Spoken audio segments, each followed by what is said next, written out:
Y creemos que este es el mayor riesgo actualmente. La mayoría de la gente no es consciente de ello, o no lo ha pensado detenidamente, porque no parece importarnos. Esto se está volviendo tan serio que estamos llegando a un momento catártico y creo que ha empezado. Estudiemos primero las cifras. El M2, en cuanto al crecimiento, alcanzó un máximo del 27% en 2020 y se ha ido desacelerando desde entonces. Creemos que se está acercando, o que podría estar por debajo del 3% sobre una base interanual, lo que no deja mucho espacio para el crecimiento o la inflación, a menos de que la velocidad esté realmente recogiendo la tasa a la que el dinero gira. Estamos en un entorno en el que no creemos que la velocidad esté aumentando. En todo caso, creo que los particulares y las empresas están más preocupados y que libremente gastan menos. Si observamos el M2, veremos que alcanzó su máximo en marzo. Es muy inusual ver descensos secuenciales en el dinero. No hemos vuelto a superar ese pico de marzo y puede que no volvamos a superarlo al ritmo que va la política de la Fed. Además creo, siguiendo con la casuística del caso, que la Fed probablemente está cometiendo un error. Digo probablemente porque es lo que tengo que hacer desde la prudencia, pero realmente creo que la Fed está cometiendo un error.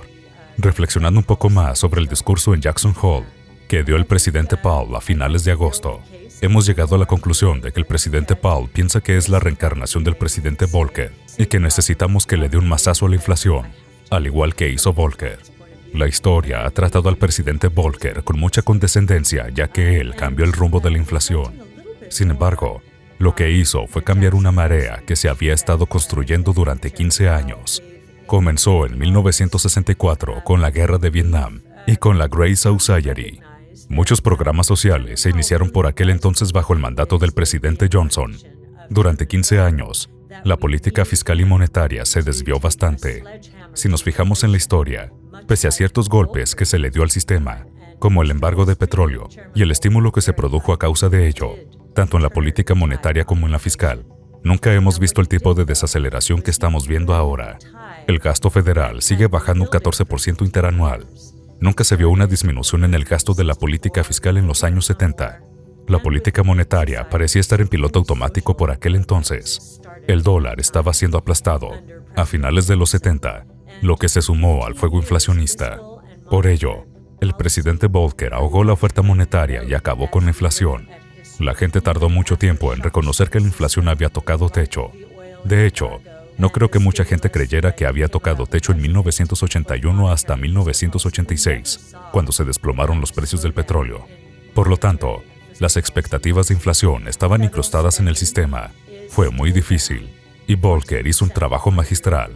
Pese a que el problema de inflación se había estado construyendo por un periodo de 15 años, la Fed no tuvo que abordarlo hasta los últimos 15 meses, ya que no había sido un problema durante 15 años, sino solo durante 15 meses.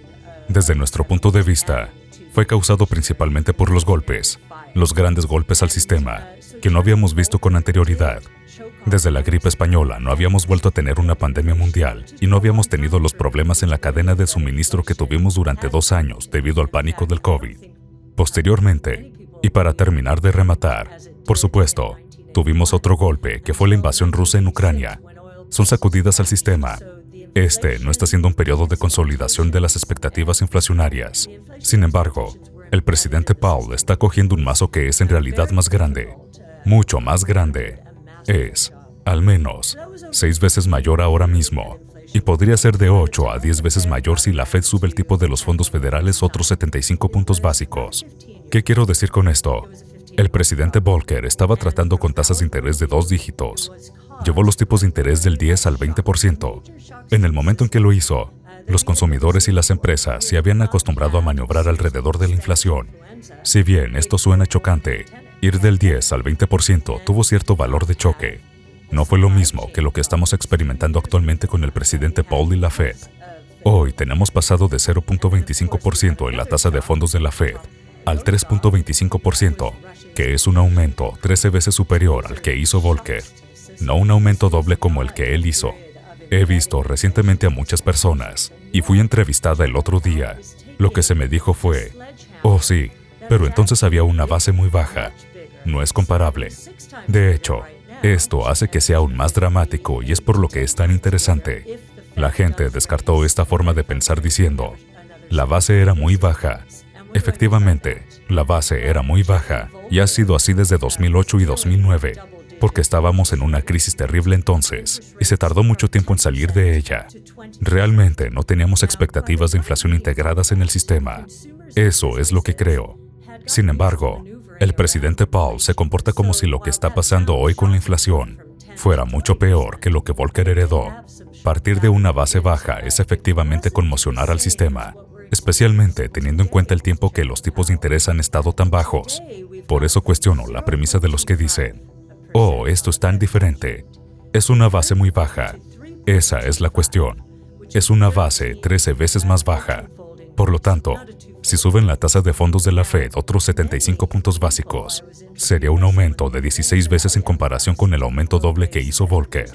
Estamos esperando serias ramificaciones financieras y otra serie de ramificaciones debido a esta política monetaria. Ya hemos tenido la primera. Aún así, la mayoría de la gente, aquí en los Estados Unidos, no son conscientes de ello o no han pensado cuidadosamente sobre ello, porque parece no importarnos. Yo estuve en el Reino Unido en la época en la que hubo un momento casi Lehman. Un momento casi Lehman significa la implosión del sistema financiero, y eso fue hace unos 10 días. Bien, ¿qué queremos decir con esto? Hay algo llamado LDI, Estrategia de Inversión Orientada por la Responsabilidad, y es donde los fondos de pensiones igualan sus pasivos a sus activos. En su forma pura, lo igualarían a la cantidad, que es la que tendrían que pagar a los pensionistas cuando se jubilaran. Ahora bien, sería estupendo que igualaran completamente los activos con los pasivos desde el punto de vista de la seguridad del sistema, pero no lo hacen. Con los bancos y con un entorno de tipos de interés muy bajos, se acostumbraron a utilizar derivados y a tomar atajos para tratar de lograr el mismo objetivo. Después de un periodo muy largo de tipos de interés muy bajos, oí a alguien decir el otro día, estábamos hablando de esta crisis LDI en el Reino Unido, que la razón era tan seria porque los patrocinadores de los fondos de pensiones estaban empezando a pensar, y los bancos estaban empezando a pensar, que los tipos de interés se mantendrían muy bajos durante mucho tiempo. De hecho, a todo lo que alcanza a la vista, esta suposición se incorporó en el tipo de actividad derivada que estaban haciendo. Nadie esperaba un aumento brusco de los tipos de interés. Una vez que esto sucedió, las pensiones comenzaron a recibir llamadas de márgenes y no podían hacerles frente. De hecho, si los tipos de interés hubieran subido al 8%, creo que llegaron al 6% allí. Si hubieran llegado al 8%, entonces, según algunas de las personas cercanas a esta situación a la que hemos consultado, el sistema de pensiones habría colapsado. En realidad, no habría sido el sistema de pensiones lo que realmente habría colapsado. Si los fondos de pensiones no hubieran cumplido con los márgenes de garantía, habrían sido los bancos, las contrapartes en este caso para los derivados. Por esto, el Banco de Inglaterra tuvo que intervenir y básicamente decir, más o menos, lo mismo que Draghi dijo. El presidente del Banco Central Europeo en 2011 básicamente dijo, pase lo que pase, vamos a ponerle freno. Por lo tanto, mientras que el BOE, Banco de Inglaterra, había sido casi obligado, debido a la depreciación de la moneda, a seguir los pasos de la Fed con tipos de interés más altos. Sabían que esto iba a causar un gran daño a su sistema y por lo tanto, tuvieron que revertir su política. Este fue un cambio en la política, casi una reversión. Es una flexibilización absoluta y dijeron que continuaría así hasta el 15 de octubre. Actualmente, todos estos fondos de pensiones, en colaboración con los bancos, están desapalancándose y tienen hasta el 14 de octubre para hacerlo. Por lo tanto, ¿qué haces si estás despalancándote en un entorno sin liquidez? Todos los mercados están experimentando dificultades hoy en día y creo que la Fed tiene, en gran parte, la culpa de esto. Entonces, ¿qué se puede hacer? Vender los activos más líquidos. ¿Cuáles son esos? Los bonos del gobierno. Y así, estamos viendo bonos del gobierno de Estados Unidos que se mantenían en los fondos de pensiones en el extranjero, vendiéndose, a pesar de que las presiones deflacionarias están aumentando en todas partes. Creemos que se trata de una especie de crisis financiera y que la veremos en otros lugares a medida que la Reserva Federal siga subiendo los tipos de interés, ya que es lo que parece que quieren hacer. Ciertamente, esta semana ha estado llena de discusión de todos los miembros de la Fed, recordando a todo el mundo que van a subir los tipos de interés hasta que lleguemos al 2% de inflación. Para entonces, creo que se habrán desapalancado y que habrán superado la presión máxima asociada a este viaje de culpabilidad. Estamos viendo otros cambios. Hemos visto a China intervenir para limitar el debilitamiento del yuan. Hemos visto a Japón hacer lo mismo. ¿Para qué es esto? ¿Qué pretenden hacer con estas medidas? Cuando Japón intenta mantener su moneda en 145 yenes por dólar, lo que hace es vender dólares y recomprar yenes. En cierto modo, esto es bueno. Están haciendo lo que la Fed debería estar haciendo aquí. En realidad, están proporcionando liquidez en dólares al resto del mundo. China está haciendo lo mismo, y veremos qué pasa a partir de aquí. Creo que esto se está volviendo tan serio que estamos llegando a un momento catártico y creo que empezó con el viaje de la culpa. A su vez, la Fed ha reconocido que hay ramificaciones internacionales en lo que está haciendo. Aún así, están pensando primeramente en los Estados Unidos. Esto me recuerda mucho a lo que sucedió a principios de los años 80. Lo que sucedió por aquel entonces fueron dos acuerdos, el Acuerdo de Louvre y el Acuerdo Plaza. En ellos, los ministros del Tesoro de todo el mundo acordaron vender dólares para limitar el impacto deflacionista en el resto del mundo. Si me refiero al impacto deflacionario, es porque había países seguros de que sus monedas estaban desmoronando, por lo que su tasa de inflación parecía tender a la hiperinflación, o al menos se dirigía hacia esa dirección. A fin de cuentas, estaban siendo estrangulados por la deuda denominada en dólares que no podían pagar. Esto termina siendo una situación bastante deflacionaria a largo plazo. Nos estamos preguntando cuál es el eslabón débil en Estados Unidos. ¿Son nuestras pensiones? No lo sabemos, pero sí sabemos que hay estrategias LDI en Estados Unidos. Parece ser que no están tan apalancadas como creemos, pero nunca se sabe. En este caso, ¿cuáles serían algunos de los eslabones débiles que deberíamos comprobar? Llevamos tiempo preocupándonos por el crédito de los automóviles y ahora tenemos más motivos para hacerlo. Ayer recibimos el índice Manheim de coches usados. Es un índice de precios al consumo que ha caído un 3% más. El mes pasado bajó un 4% añadido. Lo que tenemos ahora es que el incremento interanual ha pasado del 54% en abril del 21 al menos 0,1%. Aquí está Fed. Hay otra indicación de que la deflación está en el sistema. Este índice alcanzó su punto máximo en enero y ahora ha bajado un 14% desde esa fecha. Está disminuyendo a un ritmo de más del 20%. Y bien, ¿por qué es esto importante? Porque a una gran cantidad de quienes gestionan este mercado, o sus inversores, hacen suposiciones sobre los valores residuales de estos coches. Estos valores residuales han estado subiendo. Tal vez no tanto como el índice de coches usados, pero han sido firmes. Si estamos en lo cierto, el índice de precios de coches usados va a colapsar. ¿Por qué? Porque mucha gente compró coches durante el COVID al querer evitar el transporte público. Aunque en condiciones normales, no necesitaban ese coche. Realmente estaban muy contentos con su compra, al ver que los precios de los coches usados estaban subiendo. A fin de cuentas, su idea era que cuando no hubiera moros en la costa, lo vendieran de nuevo en el mercado de coches usados. Como ya he mencionado, los precios de los coches usados subieron un 54% año tras año en un momento dado. Ahora están planos y a la baja.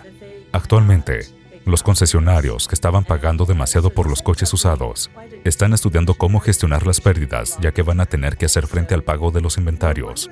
Dichos inventarios cuestan dinero, sobre todo si tenemos en cuenta que las tasas de interés están subiendo.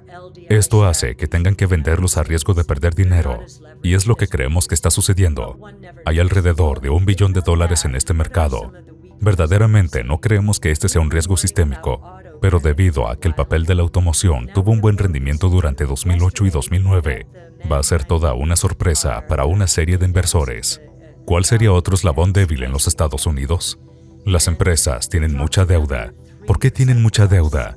Porque han estado atendiendo a los accionistas a corto plazo que quieren que se recompren las acciones y no les importa que se apalanquen para hacerlo, ya que quieren que se les paguen sus dividendos y les es indiferente que se apalanquen endeudándose cada vez más.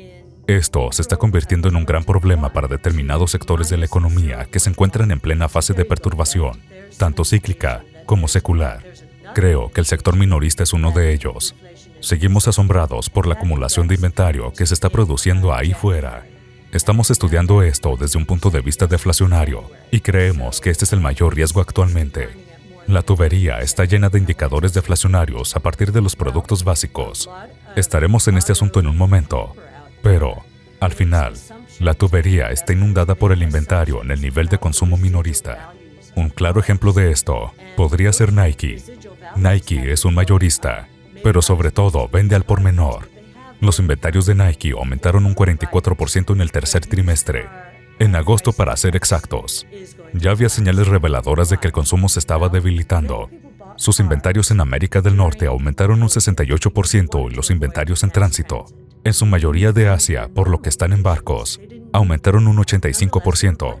Lo que esto conlleva es que con el fin de despejar los estantes, Nike va a tener que bajar los precios y los minoristas también.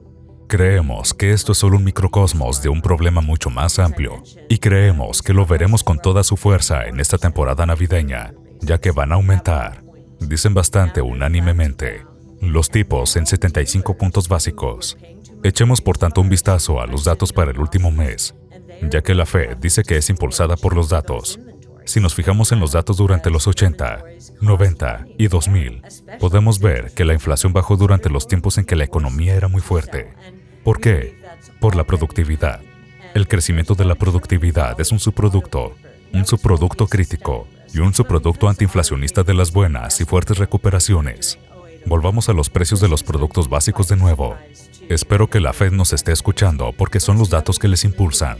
Empezaremos con el precio del oro desde sus máximos. El precio del oro bajó un 17%, el cobre un 30%, la madera un 73%. Pensad en esto.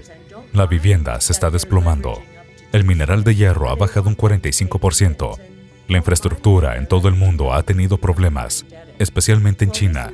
El maíz ha bajado un 17%, la plata un 29%. Los precios de las DRAM, que son cosas como los chips y los semiconductores, han bajado un 46%. El índice de fletes del Báltico ha bajado un 48%. Este es un indicador de los problemas en la cadena de suministro. El índice de carga seca del Báltico, que es solo para productos secos, bajó un 65%. El petróleo bajó un 29%.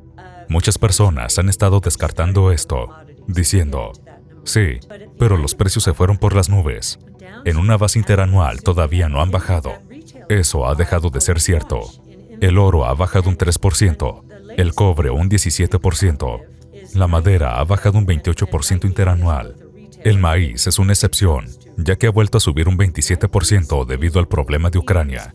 La plata ha bajado un 9%. Los precios de las DRAM han bajado un 33%. Por otro lado, sí que es cierto que el petróleo y el maíz han subido un 14%. El petróleo ha subido mucho últimamente, pero creemos que tras bajar de 130 a 90 dólares, se está manteniendo en una tendencia bajista, sobre todo por la destrucción de la demanda. Hay otro tipo de precio esotérico por ahí. Lo recuerdo de los días en los que profundizaba en la economía, y son los precios de las cajas de cartón. Esto nos da una idea de lo ajustado que está el mercado debido a la gran cantidad de intercambios comerciales que han estado teniendo lugar. Han bajado un 29% desde su máximo y un 53% desde el año pasado. Con los datos que estamos mostrando, y teniéndolos en cuenta en su justa medida, entendemos que hay un montón de datos que podrían impulsar a la Fed, pero aún así, creemos que no está sucediendo y acabo de enumerar un montón de ejemplos. Por lo tanto, si nos centramos en los mercados, terminaremos en un momento. No hay mucho que decir. Los mercados se están vendiendo en general, y eso es muy inusual. Se asocia con la crisis. La evidencia más convincente para nosotros es que la Fed está siendo demasiado estricta y que pese a esto, va a pivotar. Cuando lo haga, que lo hará, creemos que será de una manera muy significativa. Espero que hayas disfrutado del vídeo. Asegúrate de darle al botón de suscribirte para ver más vídeos increíbles como este. Esto ha sido Mentes Brillantes. Gracias por vernos.